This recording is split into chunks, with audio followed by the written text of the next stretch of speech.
Olá pessoal, vamos lá para mais um bloco.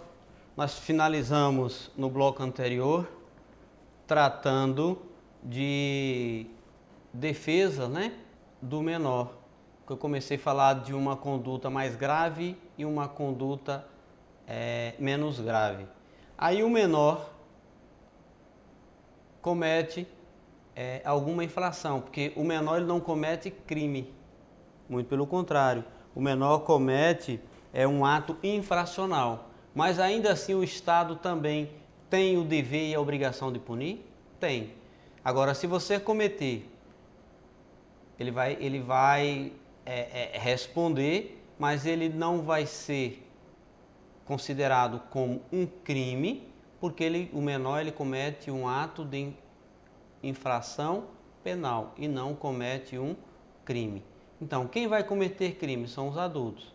Agora, se for um crime mais grave, você poderá ter o seu bem maior ou segundo maior bem tutelado, que é o seu direito de ir e vir, que é a sua liberdade. Se você cometer uma contravenção penal, que são aquelas condutas menos graves, ela não vai, se você for primário, ela não vai fazer com que você seja penalizado ou retirado daquele convívio social, porque você pode fazer uma transação penal, se você for primário, não podendo ser reincidente por menos de um período de 1 ano. Então, essa é a função do direito penal. É um ramo do direito também que é protegido, que tem uma interferência estatal e deve existir, porque senão viraria uma anarquia. Ok? Então vamos ver qual é o nosso próximo slide, que é o direito processual. Para definir o objeto de Estado, para definir o objeto de estudo desse ramo do direito, primeiramente é importante dizer que é o Estado que detém o poder de aplicar o direito, estabelecendo a ordem, aplicando as penalidades e solucionando os conflitos entre as partes por meio de um processo judicial. Direito processual é a forma como o processo vai tramitar.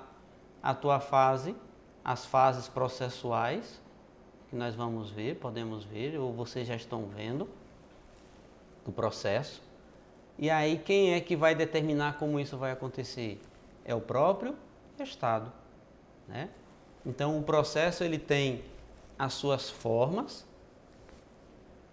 e quem tem o poder, nós já vimos que qual é a função do direito penal? Nós vimos aqui que o direito penal ele tem uma função de quê? De aplicar uma sanção. Mas o direito penal só vai agir se houver um processo. Primeiro vai instaurar-se um processo. Agora, é de qualquer jeito que se faz um processo? Não. Como é que se aplica a pena?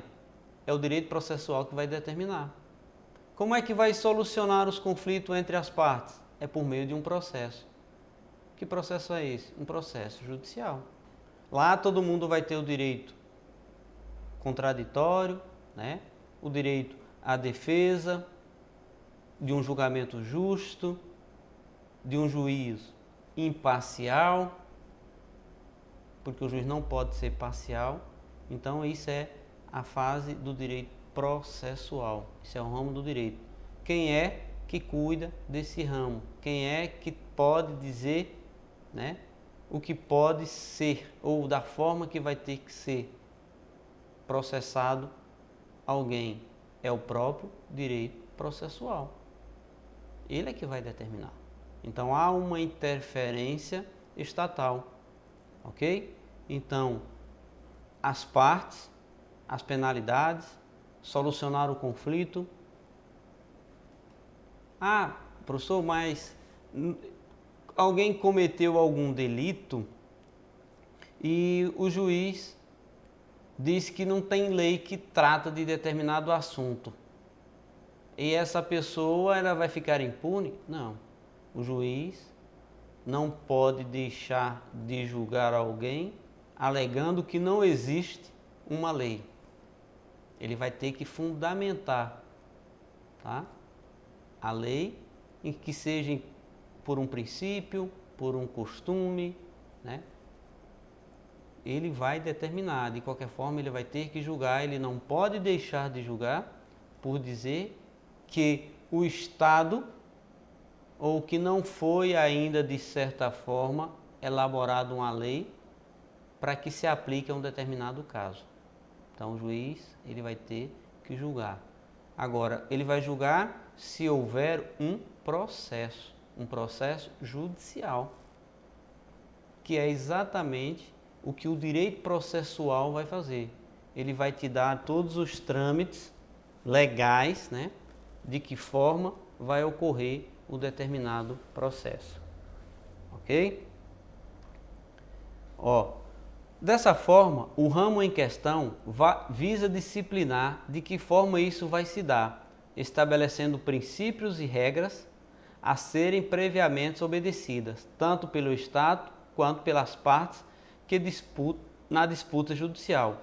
Assim, a função do direito processual é organizar a forma de como o Estado vai prestar esse poder, dever de julgar, e como as partes devem agir no enlace judicial. Então, de um lado nós vamos ter... Quais são as partes de um processo, gente? Olha, nós vamos ter aqui o advogado, você, advogado. Nós vamos ter o Ministério Público para denunciar alguns casos, né? Função dele.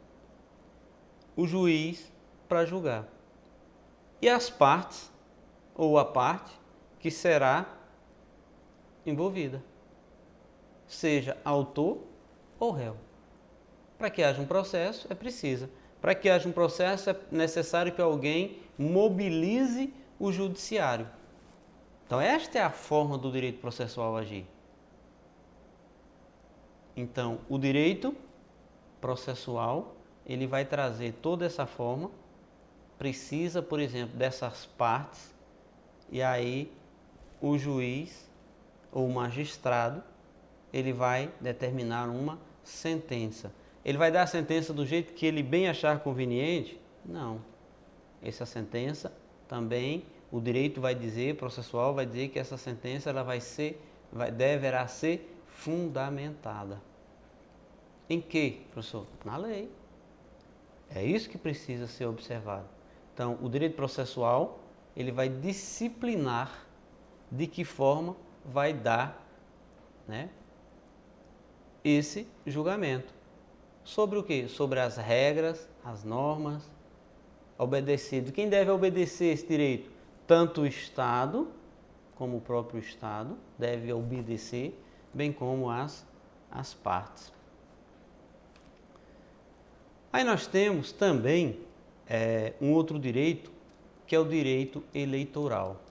Olha aqui. É o ramo autônomo do direito público, encarregado de regulamentar os direitos políticos dos cidadãos e o processo eleitoral, conjunto sistematizado de normas destina-se a assegurar a organização e o exercício de direitos políticos, principalmente os que envolvem votar e ser votado. Então, o direito eleitoral, ele vai regulamentar as eleições. Ele vai tratar, ele vai julgar tudo aquilo que envolver ao eleitoral, que é assegurar às organizações o exercício do direito político. Mas, professor, tem direito político. O direito político é você votar e ser votado. Seu direito, você vai ter seu direito público preservado, que é ou votar ou ser votado, baseado no direito eleitoral. Se você não votar, eu posso ser punido? Tem, você paga uma multa se você não votar. Se você tem o tempo hábil, é o Estado determinando que você tem X dias para você justificar o seu voto. Se você não, você vai sofrer, e quando você for justificar, você vai sofrer uma multa. Foi reincidente? Tem a quantidade de vezes lá, você terá o seu título eleitoral suspenso. Então, mas se você estiver em dia, com a sua situação regular, no dia alguém proibir você de exercer o seu direito de cidadão, o direito principal, que é votar ou ser votado ali, o direito que vai julgar esse direito é o direito eleitoral. Tá? Veja que é o Estado também intervindo nas relações. Olha, em outras palavras, o direito eleitoral dedica-se ao estudo das normas e procedimentos que organizam e disciplinam o funcionamento do poder de sufrágio popular, de modo a que se estabeleça a precisa equação entre a vontade do povo e a atividade governamental. O poder do voto, o poder sufrágio popular é o poder do voto popular. Cabe ao direito eleitoral, né, regular ou organizar ou disciplinar o funcionamento das eleições, de modo que se estabeleça a precisa equação, a igualdade entre a vontade do povo, que se respeita a decisão do povo, tá, e a atividade governamental. Então, a pessoa tem o direito de votar? Tem. A pessoa pode deixar de votar? Pode. Pode escolher o seu eleitoral? Pode. Pode fazer a sua campanha? Pode. Pode comprar voto? Não, né, professor? Não pode. Por que que não pode? Porque a lei não permite. Quem está impondo é o Estado. Impondo sobre quem? Você, eleitor. Se você comprar o voto, você candidato, você poderá ser ou vai ser cassado. Se ocorrer um processo, viu que nós vimos lá um processo? Aonde? Quem vai determinar? É a Justiça Eleitoral. A Justiça Eleitoral é que vai processar e vai te julgar. Você vai ter o direito à defesa, que é o contraditório, e à ampla defesa. Se você for condenado, né, se a sentença não for favorável a você, então quer dizer que você foi condenado. Cabe recurso? Cabe. Através de quê? Que recurso de novo, professor? A forma do processo. Tá? Então, também dentro das normas, o direito eleitoral vai julgar novamente o seu processo. E se, caso ocorra uma decisão favorável a você, aquela sentença ela vai ser reformada, tá? Tudo isso através do meio processual, que é um instrumento, né, que vai julgar se você de fato comprou o voto ou não. O direito que julga isso é o direito eleitoral. Isso vocês estão inteirados melhor que ninguém. Mas nós temos também, professor, o direito militar, que é um ramo do direito. É o conjunto de normas jurídicas destinadas a assegurar a realização dos fins das instituições militares, cujo principal é a defesa armada da pátria. As penais surgem com o direito penal militar. Mas qual é o objetivo do direito militar, da justiça militar? É a defesa da pátria. É para defender interesse de político A ou político B? Não. Não. É proteger o direito de uma coletividade. Gente, isso é transindividual. Tá? Isso é um direito coletivo. Isso está além do meu interesse particular ou do interesse de um só indivíduo. As Forças Armadas, ela tem o direito de proteger o direito de todos e não de A ou de B. Como às vezes a gente consegue observar que as pessoas usam da justiça para defender os seus interesses próprios, né? E esquecendo que a justiça militar vai julgar. Se alguém fizer isso, a própria justiça militar é quem vai julgar, porque esse é um direito da coletividade e é defender a pátria e não envolver com determinadas situações quando nós estamos acostumados a vivenciar aí a cada dia. Olha aqui, ó. O direito militar, portanto, é bastante abrangente em suas ramificações, sendo possíveis distinguir o direito penal militar, o direito processual penal militar, o direito administrativo militar, o direito disciplinar militar, o direito previdenciário militar, além de outros que guardam pertinência com o emprego de forças armadas na solução dos conflitos armados, destacando-se, nesse ponto, o direito internacional dos conflitos armados, também conhecido como o direito internacional humanitário. Veja. A justiça, o direito militar, se um militar cometer algum ato ilícito, ele não vai ser julgado, ele vai ter a oportunidade de ser julgado pelo direito militar, porque lá ele vai aposentar. É o direito militar que vai determinar. Ele vai sofrer uma pena. O direito processual militar é quem vai determinar essa pena. Se você tiver sido condenado pelo direito militar, você vai cumprir a tua pena da mesma forma que você cumpriria lá pelo Código Civil ou pelo Código Penal. Porque este é o ramo do direito, que é o direito militar, ele tem as suas peculiaridades. Você não vai servir, o Código Civil. Se você for julgado é o Código Civil militar. O direito administrativo militar.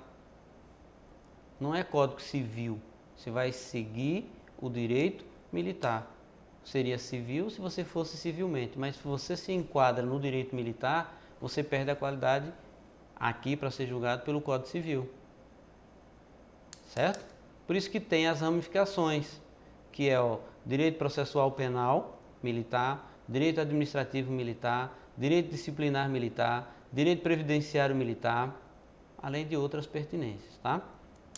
Nós temos também, veja que a quantidade de direito, são muitos os ramos dos direitos, mas nós vamos tratando aqui, sem problema algum, de algum deles. O direito público externo é o direito internacional público. É o ramo do direito voltado a disciplinar as relações entre os vários estados, possuindo princípios e diretrizes que visam uma interação pacífica entre os estados, tanto na esfera política, econômica, social e cultural. Vale dizer que são criados organismos internacionais tais como a Organização Nacional, a Organização das Nações Unidas, a OMC, a Organização Mundial do Comércio, para auxiliar na descoberta de interesses comuns e de que forma a interação dos estados vai se dar. Aqui, se vier algum acordo por tratar-se de direito internacional público, esses acordos eles serão ratificados, e aí nós chamamos de quê?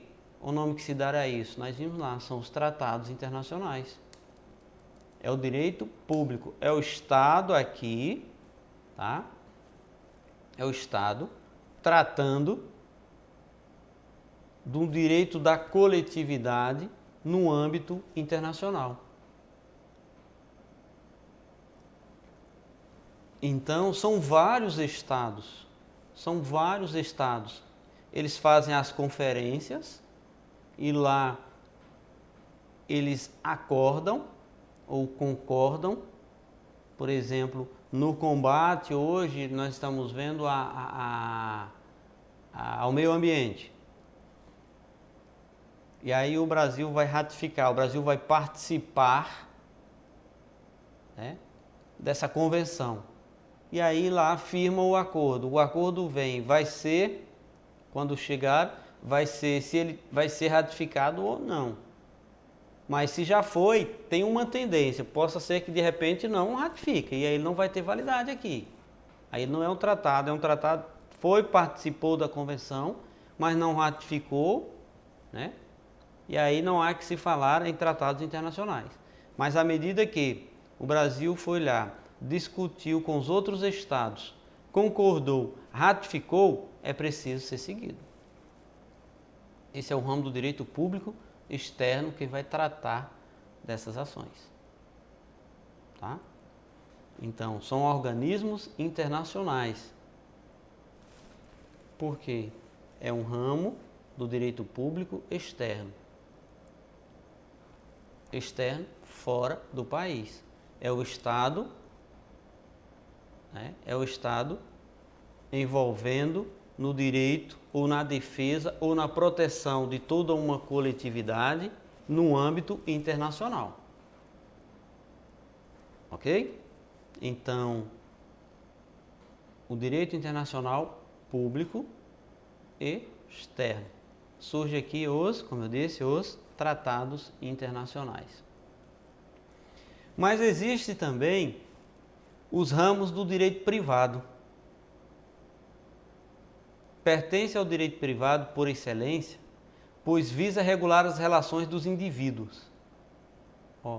Aqui vai regular as relações entre aqueles não inferiores, superiores, de uma relação superior e uma relação inferior. Ou uma relação, podemos falar, uma relação vertical. Não, aqui nós não estamos falando numa relação vertical. Nós já estamos tratando aqui agora de uma relação horizontal, que são pessoas iguais. Veja aqui o que diz aqui o slide. Ramos do direito privado. Direito civil. Pertence ao direito privado por excelência, pois visa regular as relações dos indivíduos, estabelecendo o direito e impondo a obrigação. O direito civil atua em toda a vida do indivíduo, pois disciplina todos os campos de interesses individuais. Então, o direito civil, você vai ver direito civil 1 na faculdade, você como direito, porque quem é que vai fazer valer o direito? É o advogado. Se não há advogado, não há justiça, não há lei. Não há lei. Porque se alguém for divorciar e não tiver a presença de um advogado, ainda que seja no âmbito extrajudicial, não haverá o divórcio. Não tem como acontecer. Então, está vendo a importância do advogado? E se for judicial, aí é que precisa também. Mesmo, eu concordo, eu quero fazer, eu vou para o cartório, chega lá no cartório, o tabelião vai dizer a você precisa de um advogado. Eu vou divorciar, eu tenho um acordo e eu quero fazer judicial, ou eu tenho um menor, eu tenho que pagar. Você vai precisar de um advogado.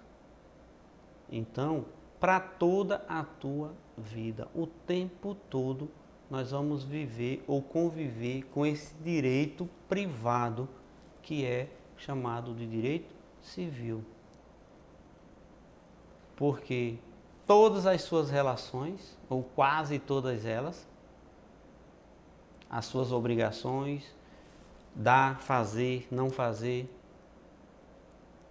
família, tudo isso vai abranger ao direito civil, certo?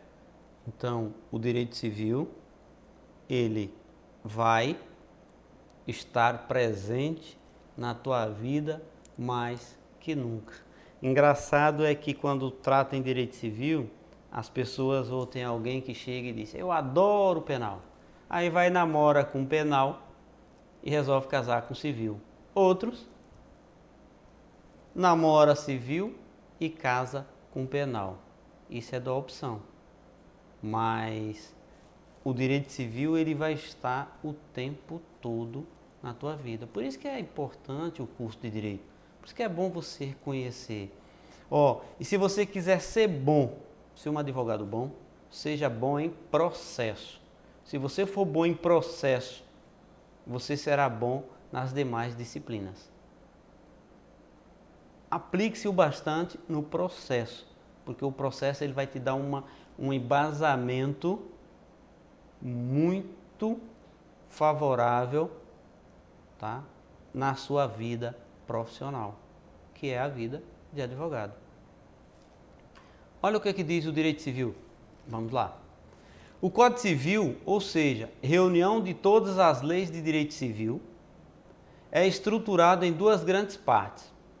Geral, que contém normas de caráter abrangentes, que servem a qualquer área do direito civil, e a parte especial, que trata dos assuntos específicos. E na parte geral, encontra-se os livros que contêm os temas relativos às pessoas, aos bens e aos fatos jurídicos. Então, o Código Civil, ele vai estar, como se diz, código, porque eu coloquei o tema código, quer dizer, codificou ou juntou todas essas normas. Agora, lá no direito do trabalho, é uma outra peculiaridade, lá não é código trabalhista. Lá não é código. Lá é uma consolidação das leis trabalhistas. Mas vamos ver mais adiante. Por que eu trouxe aqui? Porque nós estamos falando de código. E a CLT, ela não é entendida como um código, tá? Porque elas são leis esparsas.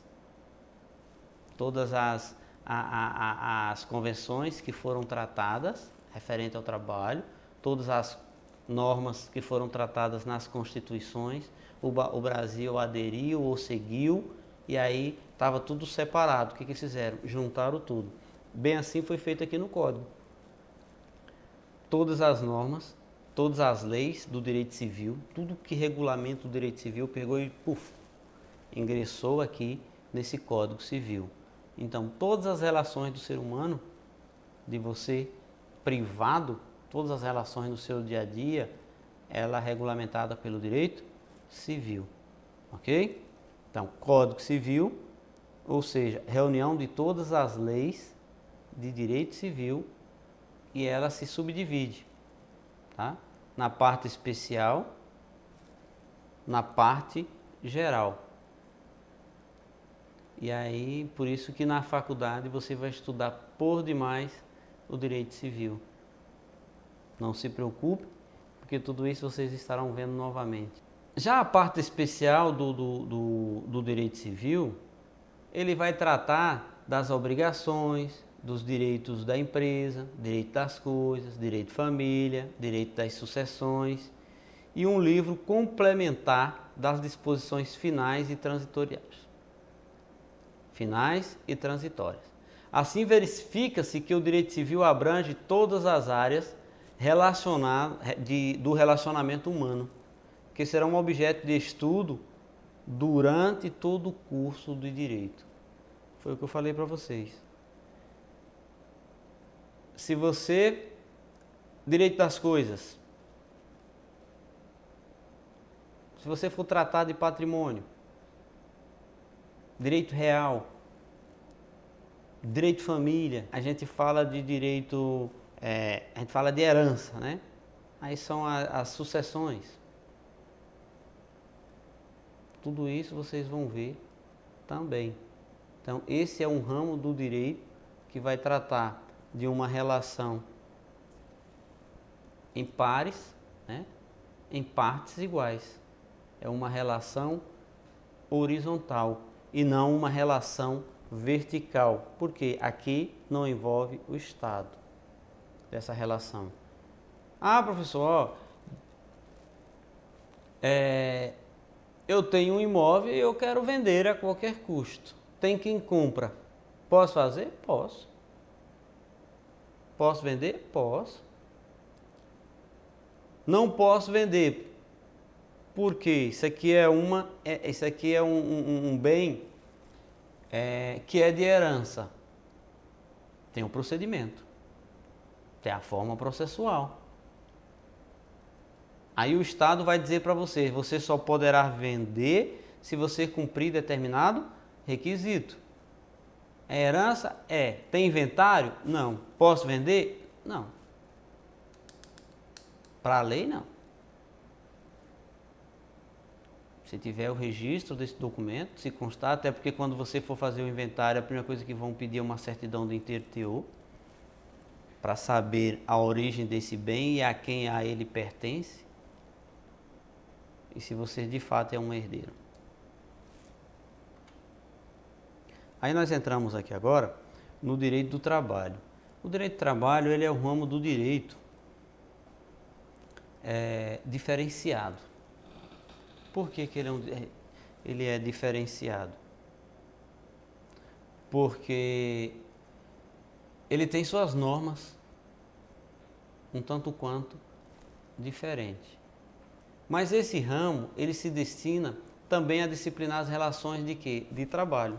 Entre quem? Empregado e empregador.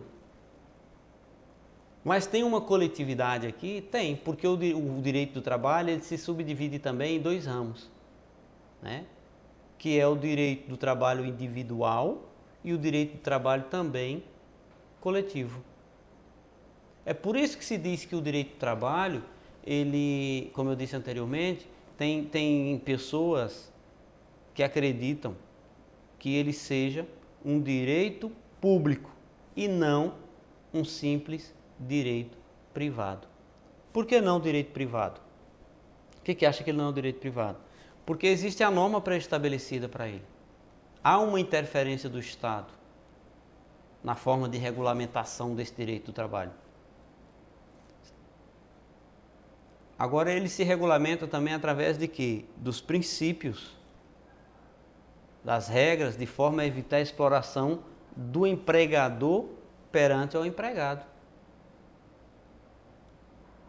Para que o empregado não seja, de certa forma, prejudicado dentro dessa relação, até porque o empregado ele é tido como o hipossuficiente na relação. E quem vai fazer valer esse direito? O Estado. Daí a ideia de direito público. Mas se é uma relação entre empregado e empregador, se você ajuizar uma ação, vai ter quem vai julgar, vai ter o rito processual e você é quem vai receber, se a sua ação for julgada favorável, se o seu pedido, você como trabalhador, o seu pedido ele for favorável a você, você vai ter o seu pedido deferido. Isso quer dizer que você ganhou a ação. Quem é que vai ganhar? É você. Fechou um acordo, quem ganha? É você, ganha e perde, ou vice-versa. Aqui é o interesse particular, não é interesse do Estado. Então é por isso que se diz que o direito do trabalho, ele